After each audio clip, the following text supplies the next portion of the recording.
In this video, I want to consider the word good and how we would go about defining it.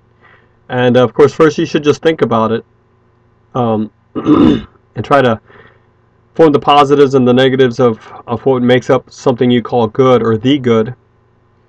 The good as a pattern or a archetype. And one way to consider a word of how you can define it is to think, how do I actually use it in everyday speech? And you might find that you're using, with the same word, you actually have different definitions for it that don't connect. And if you really think they don't connect, you should let that go and focus on one definition, maybe the more general of the ones you find, of the different ways you use a word. For example, we use the word good many ways. We can say, like, the dinner was good. Now, I'm not sure what we mean by that, right? Do we mean healthy? And why is healthy good? So if we say the dinner was good and we meant the dinner was healthy, why do we think being healthy is good? Well, it prolongs life.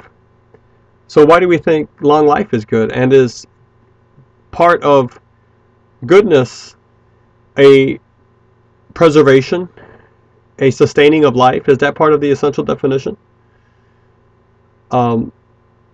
Or do we mean the dinner was delicious, like it tasted great? So that's more of enjoyment. Do we mean that that which is good is that which gives us enjoyment? So there's some different possibilities here. Let's go. The drill is a good drill. All right, we mean it. I guess we mean here it performs well, or it should perform well. Maybe it has good material in it, so it's not made out of a cheap plastic, but of a pretty strong and tempered iron or metal. But this seems to have more of a performance aspect. It's dependable, it performs. So how does the quality of being dependable and of meeting expectations, so when something performs, you know it should do something, and then it actually goes out and does it. I mean, that's faithfulness there, that's again, meeting expectations, consistency. Okay, why are these things essential elements of the definition of the word good? Or are we genuinely using the term in different ways here when we say the dinner was good and then the drill is a good drill? How about he's a good boy? Do we mean by this that if you were to find a map of how to make a boy, this boy was made right? So he's a good boy in the sense of he's a good body that is a boy body. So are we saying that goodness is that which is constructed correctly, or do we mean here he is a well-behaved boy? How about it's a hard, and this might be going back to performance again. It's a hard but good thing you're doing, serving the army. Alright, so if it's hard, it's not going to necessarily be something that you would pick for entertainment or amusement or relaxation or luxury. There is inconvenience involved here. See, but if we're going to use the word this way, then we have to say that an essential part of the definition of the word good is not that it is convenient, because this is probably inconvenient. So is there an element to that which is good, or to goodness as a whole, that doesn't even consider whether something is convenient or inconvenient to you? And wouldn't this also maybe undercut the notion of enjoyment being part of the good? Because if it's a hard thing, presumably it's not necessarily an enjoyable thing, although those two things are not exclusive. But now what about this? Here comes the grenade. This isn't good. Or I don't feel good. Now I'm sick. Here comes a lot of damage to our bodies and to us. Okay, so we have damage, we have sickness, we have deterioration, we have threatening, and all of this is the not good. So could examining the opposite of a word help us put together a positive articulation of what the word means? Perhaps. It's something to think about. But one thing you should do with words you're trying to define is run them through the gamut of how we actually use the word in everyday life, in conversation, to see if it gives you some clue to some essential characteristics. Again, if you find some usages like this one and this one that may be just utterly non-connected, then you have to determine which definition path you want to follow, because you can't try to connect them both. You should just realize that then we have actually two words at play.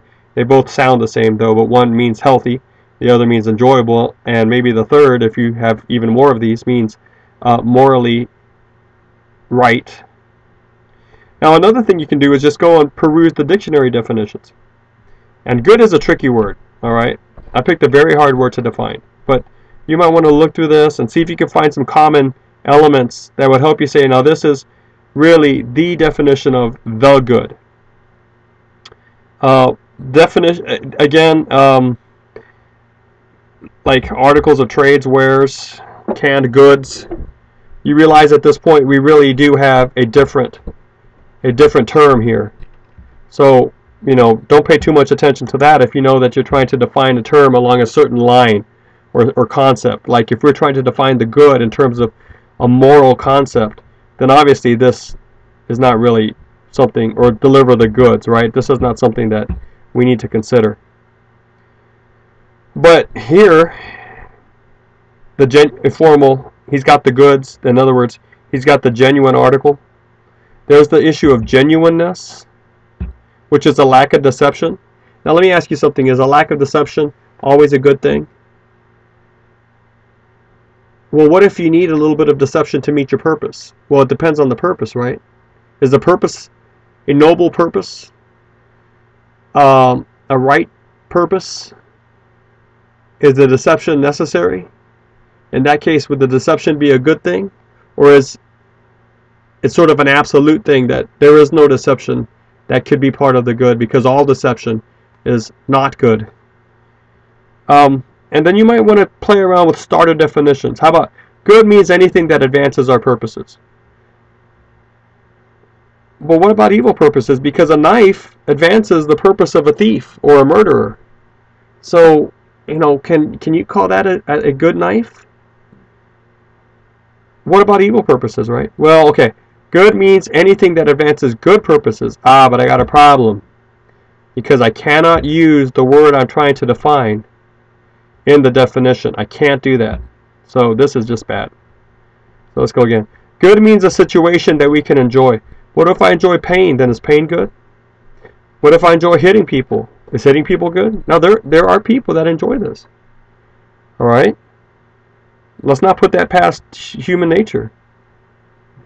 Just look at the news to find these people. So is that, can we say this sort of aggression, this sort of attack, is that a good thing? So maybe we got to figure out whether or not enjoyment has an essential part in our definition of the good. Okay, now what about good means a situation we can enjoy that doesn't harm other people. So is it okay if I harm myself? Well, good means a situation we can enjoy in which no persons are hurt, myself included. Okay, but then how can we say he's a good boy, or this is a good but hard thing to do? Because if he's a good boy, is he not being hurt? What if he is hurt?